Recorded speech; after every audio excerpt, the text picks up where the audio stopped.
We have here Katherine Daye of the ADL. This is September 7th, 2019, and we are in Carefree, Arizona. And we are introducing you to Katherine so you may know who she is if you don't know her already and know something about her story. Here is Katherine. Perhaps you could start with telling us how you got into ADL and what it has meant to you in your life. All right. When I became attuned to Reiki and began kind of building that energy, I wanted very much to practice Reiki, help other people. In the state of Florida, one needs to have either a medical license or a counseling license or be an ordained minister. And I thought, well, there's no way I'm going to become a doctor or a nurse to do Reiki. I began to looking for an appropriate ministry. And man, I looked everywhere. I just learned how, in fact, I taught myself how to use the internet so that I could search for a place to get a minister's credential. And it took me a couple of years, and I ranged all over the world in my search. I was willing to travel. And son of a gun, it was 75 miles away from my home. I live in Atlantic Beach, Florida, and in Gainesville, there was the Seraphim Center with the Alliance of Divine Love. And I found my home and became ordained in 2002 and have been ever since. I can marry you, I can bury you, and everything in between is how I tell people. So I won't get busted for touching another human being, which is the state of Florida's rationale. You must not touch someone unless you have a proper credential. Anyway, so that's what took me to ADL, and I found a wonderful home. Here I am, all these years later. Some of the people I met in my original chapel, Seraphim Center in Gainesville, and other friends, just, it's an accretion of friendship, and I love it. I just love it. My chapel number is 1329, and too many ums. It's okay. I really enjoy weddings the most, I believe, and any age of person who wants to get married. I was so glad when finally non-gender specific stuff became legal, because I knew some people who needed to be married and wanted to be married and were unable to do so. So we're coming a long, long way from when Mama was a girl. And prompt me. What's the most important feature of the Alliance of Divine Love that has benefited you? The love. It's all about love. And we don't forget that. I say we, the collective we. That's all that really matters, is love. And if you look at a person and you don't love them right away, just, breathe a couple of times, and eventually you'll see their humanity and know that you're just the same under the skin, and you've got another brother or sister right there. This is all comforting. There's so much unhappiness in the world that's due to people. They have put themselves, or somebody has put them, on a scale of good, bad, right, wrong, pretty, ugly, fat, skinny. All that's crap. It doesn't matter. I love the word namaste. Namaste. The spark of the divine that resides within me salutes the spark of the divine that lives within you. So that just kind of sums it up, That's what's important. That's right. Is caring for people. Jesus said that. I'm not necessarily a Christian. I'm kind of everything. But Jesus taught that. Yeah. And that's why I'm so, use my hippie talk, blown away that people can get all judgmental and say, even though they all claim to be Christians, no, you're not a real Christian because you wear pink on Sunday, or something stupid like that. Mm-hmm. Come on, we're all in this together. And these days, it's kind of obvious that it's going to sink or swim. Yeah. So, just drop your fears. Yeah. Drop your fears. Just be. Just be. Be, That's right. bloom where you're at. I like That's that right. one too. I do too. Yeah, bloom where you are. And help people where you can. Mm-hmm. Not everybody is open to it. Well, fine. Walk away, wish them well from your heart, from your mind, and don't take things personally. Right. It's a great big planet, and it's also a very small planet. Mm-hmm. Every day I run into somebody that, man, I knew you in 1960 something, So Yeah. we've got to spread the love. Absolutely. Spread the love. And 50 years ago, there was a Summer of Love. Yes, there was. And you had some involvement with that. Yes. And my wife Pamela and I, a few weeks ago, saw a documentary that we weren't aware of before on Woodstock. And we were just loafing along, watching it and enjoying it. And there was our Katherine Daye, and being interviewed and being a major part of that film. And it opened up a whole window of interesting information into your life, and you provided much information in your interviews in that film about being there at Woodstock. And I'd like you to maybe go back into those days, and I know you were just newly married and all sorts of things. Go back to how it was that you decided to go to Woodstock, and then tell some of the interesting things that happened to you while you were there. Okay. I was a student at the University of Kentucky at that point. I think I'd finished my 4 years and was going to grad school. I was going to be a librarian, and indeed ultimately did become a librarian. But when Tom and I married, Tom, he was a sweetheart. Just hard to describe, first serious, wonderful love. So anyway, we married in the woods at the Red River Gorge in eastern Kentucky. And the flowers were raining out of the trees. It was the end of April. And I don't know if anybody's familiar with the book, I'm going to stumble with names here. It's okay. That's why we can edit. Good, thank God for editing.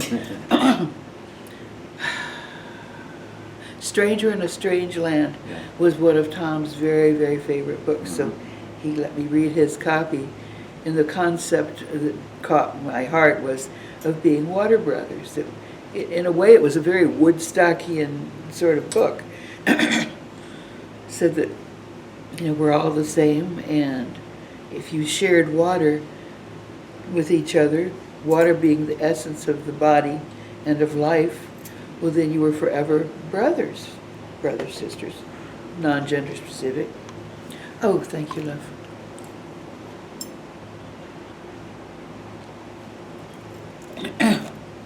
So while the flowers were raining out of the trees on us in the Red River Gorge in eastern Kentucky, we put a chalice or a big urn. Tom and I each had a rope. We lowered it down into the rushing spring, because at that time of year, all the springs were just flowing. We pulled up the water thingy, and we each had a sip, and then we passed it to all the people who were in attendance. Some of whom were only partially there, I have to admit. They had ingested interesting substances. So we became water brothers. It was a very tight bond. We got many, many gifts of money, which I just put in a dresser drawer. We didn't need money. We were hippies. Everything was provided. Not that we didn't work. We each worked and studied and whatnot. We weren't just leeches on society. I want you to know that. But there was all this pile of money in the dresser drawer. So we subscribed to the Rolling Stone magazine because we loved music. And there was an ad. 3 days of peace and love in New York State, upstate. And they named the bands, and it was like the creme de la creme of the bands we loved. So I said, Tom, you want to go to this? And he said, sure. So I wrote off for the tickets, got the tickets, And then that would have been in probably May when I did that. So in August, it was time to go. We went with a bunch of freaks up to, we overnighted in Philly because it was too far to drive in one day. And while we were staying in Philly, it's the first time I ever heard Led Zeppelin. Absolutely wrenched my mind out. But I kept, in the morning, I said, hey folks, we gotta go. It's gonna be crowded. And they said, you think? Oh, no, it's just a concert. And I said, I think we ought to get moving. Well, when we got there, of course, the whole way in was a parking lot. We managed to drive to the edge of the property, and then Tom and I got out of the car and trudged with our little backpacks.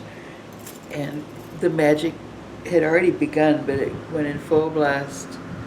Incredible music. We sat with our backs against a tree to sleep that night, to listen to music and sleep. And the next day we made it a little closer to the stage. And it's hard to describe. The feeling was otherworldly. There was so much glow, so much energy just being exchanged and exuding. And it was almost like there was a dome of energy around the whole place. And people kept coming and coming and coming and coming. And the music kept going and going and going. And when people got hungry, if they passed around what they had, and you dig in your backpack and get, I got raisins, pass that around. It was like Jesus and his loaves and fishes, I tell you. I was never hungry. There was always something. And we had a jug of Almaden wine. You might have to edit this out eventually, but when we drank, after the wine was shared out and drunk, Tom had a urinal. It was great because you couldn't get out to go to the potties or anything. It was just, I just kind of suffered in silence. But that was such a minor thing with all the wonderful music and people, fellowship. Of course, everybody's probably seen one of the movies where there's an announcement, don't eat the brown acid, it's not good. That was, what can you say? It was a magical time. Everybody shared everything, including our hearts, not just the physical stuff. I only saw one act of violence. That was a young girl, really young. It's where I learned the term teeny bopper at that gathering. I'd never heard it before. The New Yorkers, they called teenagers teeny boppers. And everybody wore bell-bottom blue jeans because they were cheap. You can get them at the surplus store. But this girl had hers where she'd worn them down to threads. In any case, something displeased her. She must have been all of 16. And she had a drink can. And she hurled it at the stage. And everybody turned and said, oh, what are you doing? Don't do that. That's not nice. And she was so taken aback. She blushed 5 shades of red, as she processed the anger because she didn't like being told what to do. Anyway, that was the only act of violence. People had babies there. People got married there. I think somebody died. Maybe that was only afterwards when the tractor ran over the poor kid in the sleeping bag. But the mud, the rain, it was all part of the deal. You say, oh, how could you stand in all that mud? It was beautiful mud. I didn't play in the mud, though. I was a little too fastidious for that. So Woodstock was magical. It lasted with me forever. So in the absence of spotter pots and urinals and things like that, how was that part of life taken care of? You go find a tree where there's nobody's head nearby. And the tree was so you could hold on to something. And, just drop trowel and go. and hopefully not enough people went in the same spot to make it yucky. So it was not the ideal situation, but it worked out. I presume nobody took your tickets. Nobody took our tickets by the time we got there. The fences were all tromped down. In fact, they had never, I found out later, never finished building the fences. It was just not the most important thing going. So the producers of the event knew they were going to take a bath, and they said, just cool, it's a free concert. And I still have my ticket. I had both of them, but Tom, we had separated years and years ago. He asked if he could please, if I had it, could he please have a ticket to give to his daughter? He wanted to build her a little shadow box with the Woodstock ticket. So I still have mine. He had his, and yeah, it's quite a souvenir.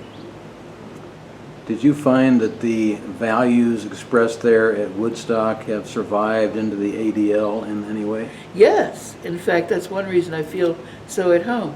I mean, we're all kvetches one time or another, but basically, the overall caring, just caring, and that namaste thing where you're saluting the God within, even if God's being worn around by someone who today is a bastard or a biatch, you know, that'll all change.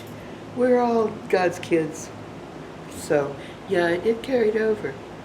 It carried over into child rearing, much to the chagrin of some old-fashioned teachers who could not understand why this child was not afraid of them. So I raised, I remarried, and I wasn't going to have kids with Tom, bless his heart. We weren't ready. We were just kids, you know. I was 22, and he was 21 when we married, so we had some growing up to do. And it all worked out. My second husband, sweet Doug, he was just a wonder, and a sweet man and a kind person. And he had gone to California just to see what it was all about. And like many people who made that pilgrimage, trying to prolong that feeling that Woodstock had evoked or manifested. He was a great father and a great provider and the love of my life. So. As people see this video interview, some of them will be young people. What would you say to them about how the ADL could be of use to them in their lives? Well, anybody who can't use a good dose of divine love, I don't know. ADL, the philosophy, the basic philosophy is that love is all there is. We all need to learn that. I don't care if you're a Hindu, a Christian, you know, anything at all, you need to have that, you just do, to have that feeling of that we are the same, that when it all boils down, it doesn't matter if you shave your head or wear a braid or a yarmulke, you know, we're all the same, and there's more, I don't want to say power, that word has connotations, but in a group, Strength. yeah, strength, there you go. There's more strength when we're together than when we're all scattered around. But when you're scattered around, you take that strength with you, and you know, it's there for you to tap into, the strength of love, just unconditional love. And love the bugs, love the flowers, love where you are, love who you're with, and love what you're doing. And it's a great lesson. It's a great lesson. So what have you been doing that you love now? Oh, grandkids. I have 3 wonderful grandchildren. My oldest son married a girl who'd come to live with us when she was 18. She had what should I say, not a bad upbringing. Difficult upbringing. And she was, from pillar to post. And sweet woman, very able woman. I can't overemphasize the able. Anything she touched, she made it work. She made it flower. She made it beautiful. She's a chef, full-on chef with papers. She could assemble a bicycle.